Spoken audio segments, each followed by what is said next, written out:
Hi, what's up mga chong and welcome po dito sa ating channel. It's nice to be back here again for another reaction, no? At tayo po ay meron ng po pag-uusapang konti, no? At bago po tayo mag-umpisa ay kamustahin muna po natin ang ating overseas Filipino workers. Yan. Sa mga OFW po, no? At especially po sa The Hague right now at sila po ay sumusuporta sa ating Vice President Sara Duterte at kay Tatay Digong, no? Palakpakan natin yan, no? Yep, at siya po ay si Tatay Digong, Vice President Sara at malamang yung kanyang mga kasama ay nandun pa po. And we know, no? At lagi naman binabalita ng ating VP na kung ano yung nangyayari ngayon sa The Hague. But I just want to say thank you sa mga OFW at saka sa mga residential dun sa bansa na nagpunta po sa The Hague para sumuporta po kay Tatay Digong. Maraming salamat po sa inyo, no? I wish we were there, no, with VP and well, Tatay Digong, hindi ka naman pwedeng makapasok doon dahil nga kailangan immediate family yan nandun. Pero we wish na makita namin si Tatay Digong and I hope na totoo yung mga balita na baka raw siya ay makabalik sa Pilipinas and if ever na mangyari yan mga chong, yari tayo, yari sila ngayon yan, no? Malaking ano yan, hindi naman payback time or gante pero you know, matutuwa ang mga tao at sigurado na tayo sa team na to, okay? Alright. Kaya overseas Filipino workers, maraming salamat po sa inyo and kayo po ay laging magdadasal, mag-iingat at kayo po ay laging iinom ng tubig with lemon water. Oh, kita mo yan ha. At meron pang mga advice. But anyway, tuloy na po natin at in that way ay makapag-umpisa na tayo. Alam niyo mga chong, merong isa sa mga viewers ko, subscriber ko nagtanong, Chong, ano ba masasabi mo kay General Torre? Pangit. Pangit, man. Pangit. No? Anyway, tayo naman magbibigay lang ng konting reaction kay General Torre. Kasi ako nagtataka din ako mga chong. No? Itong taong to ay talagang matapang. Ang tapang ng apo. No? At parang siga-siga siya. No? Kinakaya niya lang yung mga matatanda, yung mga na hindi siya papalagan. Pero kung hamunin mo to, nakikita niyo ba yung kanyang short video? May mga pabulot-bulot pa ng baril na gano'n. No? Akala mo naman, you know, may mga ganun, yung mga ganun short video niya, parang pinalalabas niya sa taong bayan na, hey, andito pa rin ako, no? Kahit na ako'y naimbestiga na sa Senate hearing, at pinagmamalaki niya raw na siya lang ang nagpagpadala sa isang presidente, no? At pinagmamalaki niya, parang ika nga, malaking achievement niya na yung napadala niya ang isang dating presidente sa ICC, no? Which is, alam naman natin kung gaano siyang tanga, kabobo, na hindi siya dumaan sa, sa tamang proseso, no? What the fuck? That's right. Kasi ang nangyari po dyan ay talaga shinortcut nila ang nangyari kay Tatay Digong ay diniretso agad sa aeroplano at alam na natin yan, no? At sinasabi na hindi man lang daw dumaan sa tamang proseso like bringing Tatay Digong sa ating local court or judicial court upang maiprocess ang kanyang warrant of arrest from the freaking ICC which we don't even have a jurisdiction anymore, di ba? Yan. Pero dahil sa hinayupak na to, yan, yan, yung hinayupak na yan, ay naglakas sa loob. Alam niyo mga chong, ano lang yan it's so simple, no? Kung pag-uusapan natin bakit itong tao to siga-siga, no? Talagang kahit anong gawin, magagawa niya, no? It is just so happen na merong backer tong hayop na to. No? Totoo yan, may backer tong hayop na yan. Kaya ganyan niya. Kaya kita mo yung mukha niya, nangingitim na nga dahil sa sama ng ugali, di ba? No? Kita mo yung mukha niya. Yan ang mukha ng mga demonyo, no? Na malapit na dali sa baba, you know? Kasi ang style niya is merong humahawak dyan ng malaking tao. Hindi ako naniniwala and I really don't buy it na ginagawa niya lang ang batas. No, tama. Think about it. Nung una yung KOJC, ano bang ginawa niya sa KOJC? Sinira niya, binaboy niya ang mga tao sa KOJC. Naghukay siya na akala niya na ando si Tatay Digong, si Pastor Kibuloy. No? Alam ko may hinahanap sila, hindi si Pastor Kibuloy. Kaya itong taong to, wala. May humahawak dyan matindi at bangag, di ba? No. Kasi just like I said, hindi yan magiging parang malakas sa loob, no? Biro mo former president, di ba? Binastos niya, parang binantaan niya. Kaya yung nangyari sa hearing, parang I really don't know. Hindi ko na natatapos pa yon, but that will be my next topic. But the only thing I start this reaction dito dahil dito sa hayop na to, no? But anyway, I'm not even scared to this monkey dahil he's not respectful. Meron siyang tsapa, he's a general, at nagtataka ako kung paano nakabalik sa pwesto yan, pero may tao, may backer yan, meron niyang malaking tao sa likod niya, kaya ganyan siya kagaspang. At wala siyang pakialam kung legal or illegal. Kasi nga po, kung matatandaan nyo, ay inabangan nila si Tatay Digong at inutusan niya ang mga pulis, no? At ang balita ko ay 7,000, no? Or less, no? Or more, who knows, no? Ibig sabihin, isang matanda na former president na mag-80 years old na, nagpadala itong unggoy na to ng 7,000. Yun lang ang mga figure number na sinasabi sa balita. Bakit ka magpapadala ng ganong gera ba sa airport? No? So, you can tell, ito hayop na to ay talagang wala talagang gagawing matino. Talagang alam niyang illegal ang gagawin niyang pag-aresto sa ating Tatay Digong. No? Kasi, biro mo nagdala ka ng 7,000. Can you imagine kung tama yung proseso? Why would you bring 7,000? No? Kaya duwag ditong hayop na to. I don't think lalaban ng 1 in 1. Baka kay Basti lang, hindi mo bro ito eh. Di ba? Kahit nga ako, mismo, gigil na gigil ito sa unggoy na to. Pero sabi ko sa sarili ko, kung papatulan natin yung ganyang klaseng unggoy, mas malala ka pa. Kaya batas na lang ang iiraw sa kanya. Karma rin yan mga chong, magkakaroon din ng feedback yan, magkakaroon ng payback time yan. Hindi sa mga Duterte, sa mga Pilipino na magdidemanda sa hayop na to. No?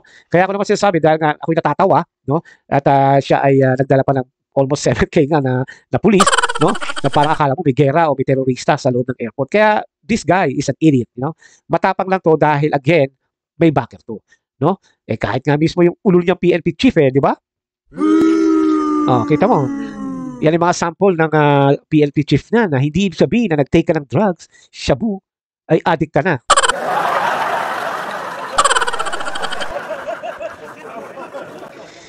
Yung iba, ginagamit lang nila ito para manatiling gising dahil mahaba ang oras ng trabaho nila.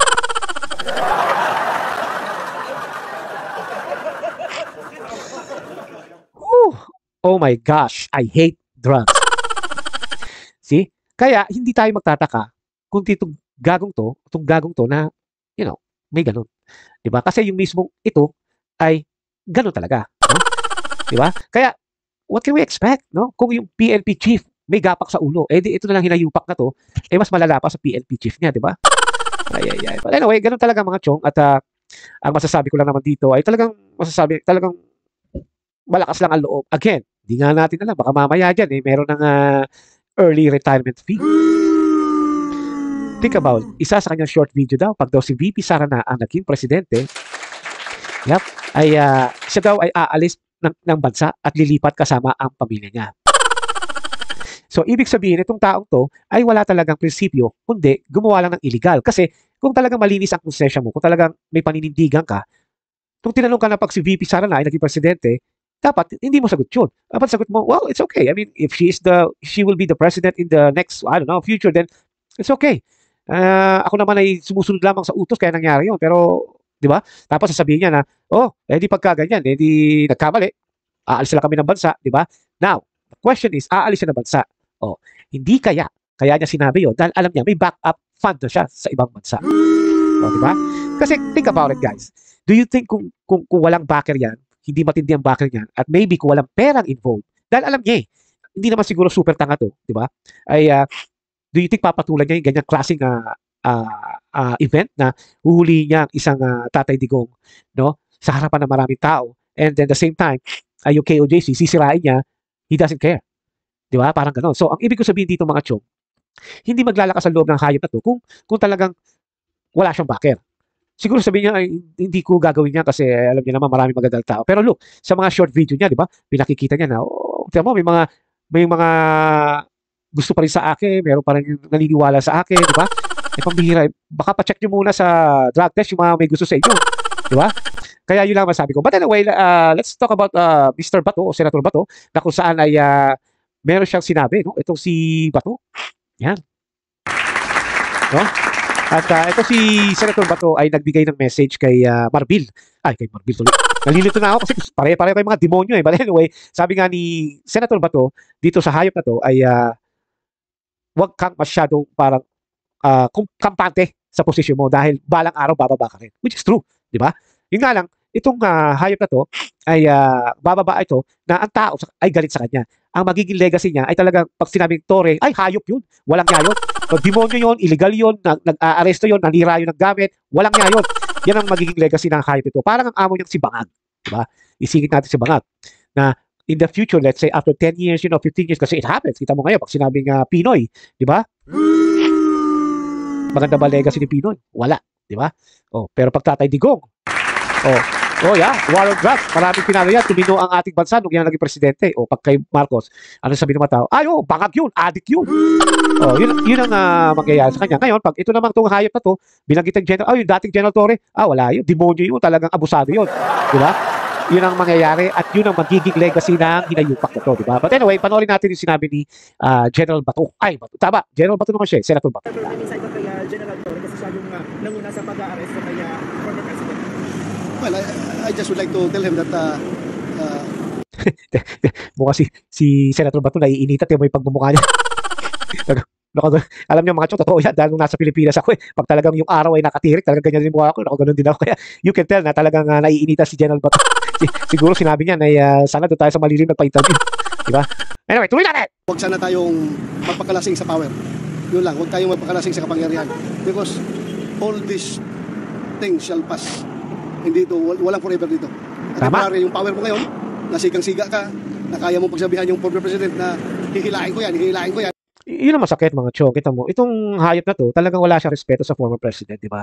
Ano ba naman yung respeto mo yung tao? Pero hihilain ko yan.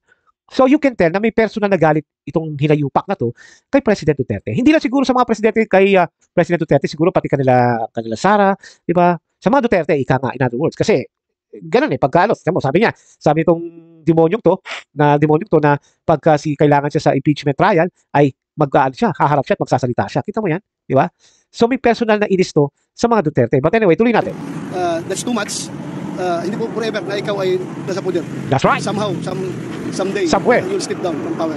And maramdaman mo yan kung anong treatment sa'yo ng taong bayan.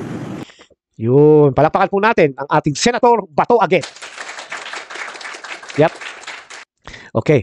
Alam niyo mga chong, ipapakita ko lang sa inyo yung isang abuso na ginawa nitong hayop na to. No? Dahil because of him, ay I don't know kung meron nasaktan o nagkasakitan. Murahan Natural na yung murahan dahil nga hinaharas nila ang Tatay Digong. Sino ba? Kahit ako kung nandun ako, kung kasama ko si Tatay Digong, hindi pagtatanggol ko rin ng Tatay Digong dahil in the first place, wala talagang jurisdiction ng ICC. Second, kung pumayag man si Tatay Digong, walang ipinapakitang warrant itong bobong to. No? Naamo sa kanyang bangag. Tapos, dinala agad sa eroplano sa Villarmor Air Base instead sa court, di ba? So, how you gonna say na legal ang ginawa nila? But anyway, panoorin lang natin. Alam na dito ng iba, no? Alam na, nagre-react lang tayo, pero pakita lang ulit natin kung gaano kawalang niya itong hayop na to, di ba?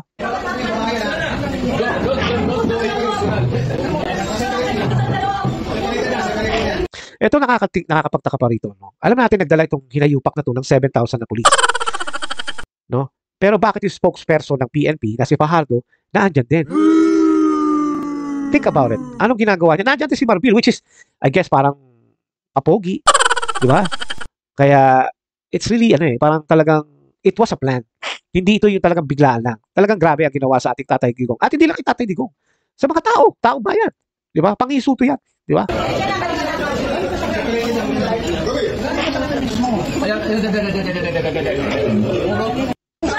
Kita nyo yan, mga chong. Di ba?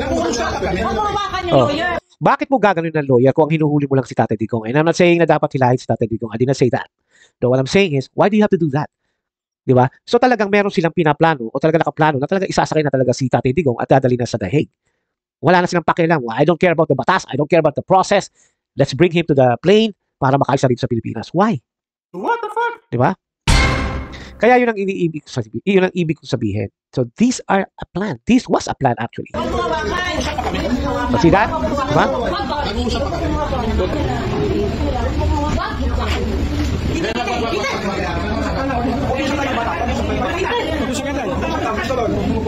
Ang masakit pa nito, di ba? Nakapalibot yung mga pulis. Isang tao lang, almost 80 years old. Di bali sana kung yung huhulihin nila ay palaban, may barel o dati terorista or maybe he's gonna fight or he's not gonna allow himself na makulong o mahuli. Pero that's Tatay Digong, man.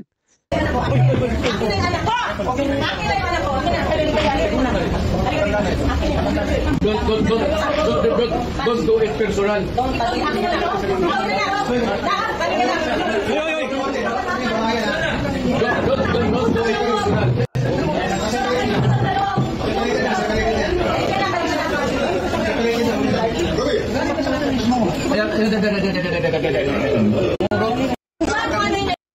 Yun. Yun ang ibig sabihin. Diba? So, it's really, parang nakakalungkot, diba? Nakakalungkot na ganun ang ginawa kay Tatay Digong ng isang general na iniisip natin na sana siya magtatanggol sa Pilipino. At alam ko na ang mga sundalo o PNP, alam ko meron yang mga, parang ano nila parang oath o parang, ano ba tawag doon? Parang pledge na siguro naman nakalagay doon na pag alam mo mali na ang inuutos sa'yo ng commander mo, dapat you have to step up, you have to say something, or you have to report it to mas mataas sa commander mo. Parang ganun eh. Yun ang nagbanggit sa akin nun eh. Sa military ganun, pero I think meron dyan ang mga PNP siguro sa mga ganyang klase. Anyway, kanina nga, di ba, sabi ko bakit ang lakas ng loob ito at bakit galit na galit itong hayop na to kaya sa mga Duterte. Kaya naman pala dahil nung panahon ni Tatay Digong ay ito pala ay na-dismiss, di ba? No? Dahil daw dito ay ano ba nasabi, he later ano ba dito nakalagay? Torres served as Provincial Director of Samar Provincial Police until he was dismissed in 2019, no? Due to reshuffle. Siguro may problema o tatanga-tanga siya, I don't know.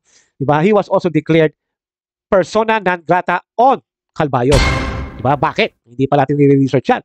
By its provincial board in a vote of 6 ayes, 3 nays, and 1 abstention. The reason of the provincial board is because of his failure of leadership to fight criminality and joining in a partisan political activity during the early election campaign. Yun. Kaya naman pala, Chong, no? Kaya naman pala mga Chong, na ito'y gigil na gigil sa mga Duterte dahil dinismiss pa lang hayop na to. Which is makes sense. At hindi pala siya magaling sa leadership ng mga tao niya. At kaya naman pala ganyan to mga Chong, nakikisawsaw sa mga politiko. Pera-pera lang yung mga Chong. Alam naman natin pag ang tao ay dumidikit sa isang politiko, ano ba kailangan nila? Posisyon, power, sipsip, at pera. Di ba? Yun lang mga Chong ating masasabi. Kaya isa yan sa dahilan kung bakit gigil na gigil siya sa mga Duterte. But the thing is, parang bata. Para siyang isip bata. Di ba? Napaka-unprofessional niya. Di ba? Sa mga pangyayaring ito. Kaya ito, parang ganti niya sa mga Duterte. At syempre, may kukuha dyan dahil lalo na ang Malacanang, ang Bangag administration ay gigil na gigil sa mga Duterte. Natural. Kukunin nila itong hayop na to. Di ba? Kaya nga nandiyan si Dilima. Di ba? Tapos si Trillanes. So, think about it. Kumukuha sila ng mga pwedeng bumanat sa mga Duterte. Di ba?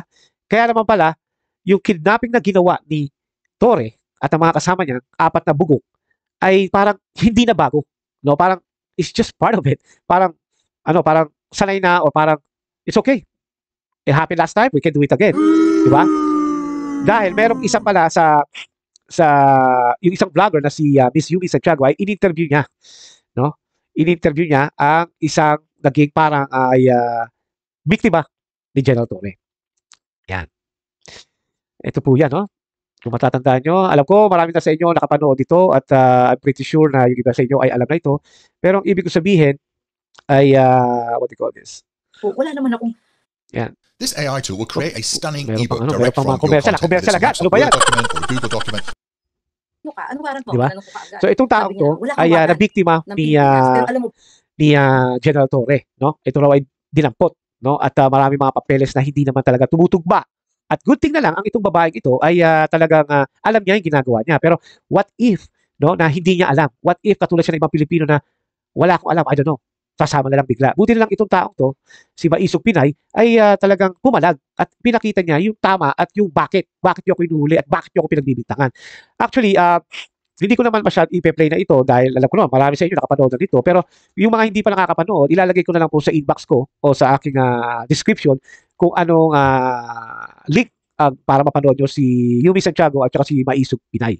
Okay? In that way, maintindihan nyo kung, ano ba tawag dito? Kung maintindihan nyo kung ano ang dahilan kung bakit si Torre sanay na sanay sa mga ganyang klaseng gawa. Di ba? Yan. Okay? Ipapadala ko sa inyo. Ilalagay ko po sa link ko. Tingnan nyo na lang po ito. But anyway, mga chong, sino ba ang damay na naman dito? Sino ba ang kawawa rito? Mga Pilipino. Diba? Mga chong, ang akin lang po ay alam naman natin ang Bangag administration alias ang bayan, alyansa ay tumatakbo against the PDP. Ito pong ating mga kandidato, si Bondo De La Rosa, Go, Hinlo, Lambino, Marcoleta, Mata, Kibuloy. At syempre po ay, teka, iulong natin to, no? Yeah. Si Rodriguez. Ilagay po natin sila sa Senado. Alam naman natin kung ano yung karakas ngayon ng administrasyon na to. It's time na ipakita natin sa kanila na hindi lagi Pasko sa mga ginagawa ng katarataduhan. Let's show them, bilang Pilipino, tayo mga 32 million plus, na ito gagawin namin sa'yo. Ilalagay namin yung matitino. Mga chong, lahat yan mga abogado halos. Diba? Si Bondo, si Hinlo, si Lambino, Marcoleta, si Rodriguez, majority, mga lawyer. Iyan ba ipapalit nyo sa recycle ng senator? Kay Pacquiao, kay Tulfo, diba? Revilla Lapid. Tapos si Binay, pinalit lang yung kapatid. Tapos sila Tito Soto at saka Lacson. Balita ko, dalawa na raw makukwit yata sa kanilang linya dahil nasusuka na sila, di ba? Mga chong, all I can tell you guys is we have to vote wisely. Yeah, sabihin na natin, yung si Tama namimigay ng mga ayuda. Sige, tanggapin nyo, just like Tatay Digong said, di ba? Tanggapin nyo. Inyo yan eh. Tax nyo yan eh. Binayaran nyo yan. So, wala silang utang na loob. Wala kayo. Ay, kayo pala. Ano ba yan? Kayo pala, walang utang na loob sa kanila. Because that's your money. Hindi nyo ninanakaw yan. Sila ang magnanakaw, actually. Pero kayo, hindi. Kaya pag binigay sa inyo ang ayuda, kunin nyo. Huwag kayo maya. Inyo yan eh. Pero, iboto nyo, yun tama. Kasi think about it. Kapag inilagay nyo na naman ang mga recycle na senator at yung mga congressman na nag-file ng impeachment at yung mga yung may TRICOM o TUWADCOM, di ba? In 3 years again, gano'n ang mangyayari sa Congress. Yan ba gusto nyo? Wala na kayo nakitang mga batas na ginawa nila na makakatulong sa Pilipino. Yung talagang magagamit, or ginagamit na ng Pilipino right now, 2025. Because nanalo sila noong 2022. What did they do? Di ba? Ano yung ginawa ng 19th Congress? Wala, puro interview, puro Duterte. Di ba? Pati yung convicted na Castro, ginawa nilang bossing sa Kongreso. All I can say, mga chong, my conclusion is, let's vote for a better people, no? Ang recycle, come on guys, alam nyo na ang galing ng mga yan. Alam nyo na yung background ng mga yan. Majority of the alyansa are balimbing. Di ba? Majority of them, balimbing. Di ba? Either kailangan nilang, kasi administration to, siguro, pera din. But the thing is, kaya ako gusto nyo iboto ang ating 10, no? Dahil kasama na po si Mata, ayos. Ay, sila ang pwedeng magtanggol sa inyo at sa ating VP Sara. Sabi nila mga chong, ay, kaya naman nila gusto manalo yung mga yan para sa mga Duterte. Ano sila, sinuswerte? Diba? Yan ang sinasabi nila. Hindi po, para din sa inyo. Si Sara, binoto 32 million plus. So yung 32 million na yon, papayag ba kayo mga 32 million na ma-impeach ang ating Vice President nang wala man lamang ebidensya kundi galing lang sa chismis? Hindi ko nga alam na ito palang administration na to ni Bangag ay sa chismis lang naniniwala. No? Pati yung pag-aresto kay Tatay Digong, puro chismis din. Kasi pinauso to ni Ombudsman Martinez dahil sabi niya, aasa na lang sila sa chismis. Kaya ikaw, Martinez, dapat ikaw masisi rin. Hindi, biro lang. Mabait siya si Martinez. Mamaya makita ko ni Martinez. Walang yaka, dinadamay mo ako dyan. Pero hindi po, biro lang. Pero ibig sabihin mga chong, everything is just rumors. Everything is just chismis. Yung kay Tatay Digong, warrantless of arrest, hindi na proseso ng tama. Kay VP Sara, na-explain na ng COA na wala namang anomalyang nangyari sa budget, binanatan pa rin. Bakit kanyo? Dahil pinipilit ng congressman. Kasi nga, they wanna cover the BICAM report, di ba? At yung iba pa, yung mga 5,500 na flood control at yung follicle drug test kay Bangag. Huwag natin pahayaan ito mga chong. We have to tell this government na, hey, hindi kami tanga. No? We are paying taxes for you guys para sa amin. No? We are demanding kung ano ba talaga ang totoo. Yan ang gagawin nyo mga chong. Okay? Alright, hanggang dito na lang po at sana'y nagustuhan nyo ang ating topic for today and watch for my next video po kung saan ang ating pong hearing no? Ni Senator Amy Marcos. We're gonna have the reaction for that. Okay? Stay tuned for it and sa ngayon, please, ay kayo po ang mag-subscribe, mag-like at syempre po press the notification bell. In that way, pag meron tayong bagong video ganito, ay ma-aware kayo. And of course, importante sa akin, no, ang comments nyo. Mag-comment kayo in that way. Either pabor kayo sa sinabi ko o kontra kayo, fine with me because this channel is open for everyone. Wala po tayo pinipili dito. Hindi po tayo katulad ng ibang vloggers na kapag ka naiinis sila sa tumitira sa kanila ay inaalis na. Okay? Alright. Hanggang dito lang po at syempre, katulad na sabi ni Ma'am Sara, mahalin natin ang Pilipinas and let's pray for our country na sana po makaraos tayo dahil right now, ang ating pong Pilipinas ay talagang napakasama no matter what. Wala na yatang batas doon. Okay? Let's pray for them. Bye-bye.